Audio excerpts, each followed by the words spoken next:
Sa loob naman ng bahay, tila naguguluhan si Kai sa kanyang nararamdaman. Sometimes I think I'm manhid. Don't want to be manhid. You're just not showing it, pero you're not manhid. There's difference, you know? I can understand this one kasi it's random. Of course, it can take time to sink in.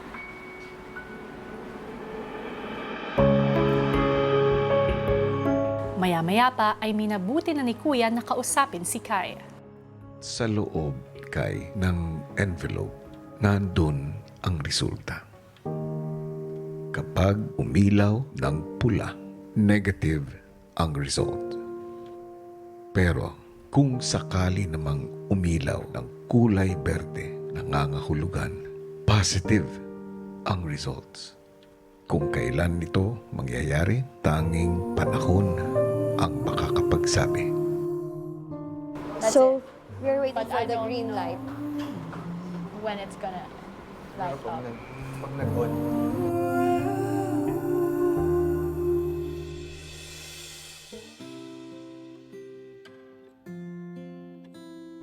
Like, how do you feel?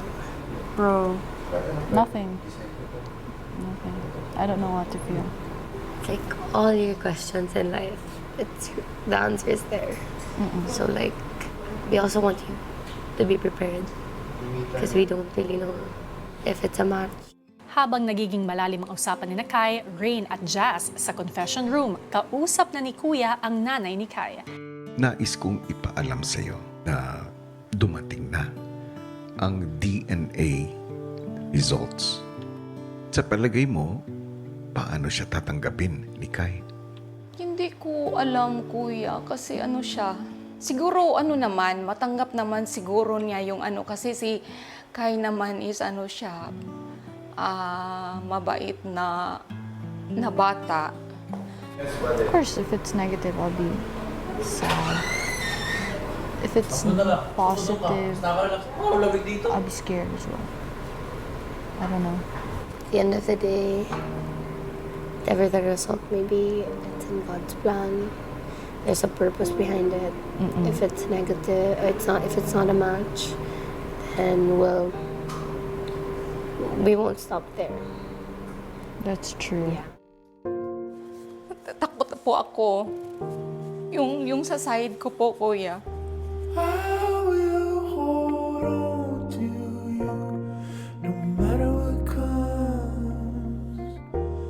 Baka ano ba, yung kinatatakutan ko is baka maiba yung relationship namin ni Kai. Yung parang doon na siya pumunta, parang ganon. Sana sana ganon pa din ba yung yung sitwasyon. We pray also for your mom, whatever the result may be, that she'll have the heart also to accept. Yeah. And, you know,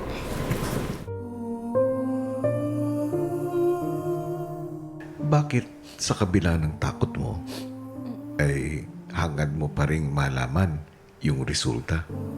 Sa part po sa akin is ano siya, takot ako pero mas nag-ano ako kay Kai na kailangan talaga niyang malaman na ang katotohanan. Pero pero Kuya, okay lang yun kasi para naman to kay Kai. Yun naman yung promise ko sa kanya. And then sinabi niya sa akin paano daw. So, sabi ko sa kanya, we will just pray na sana i-guide tayo.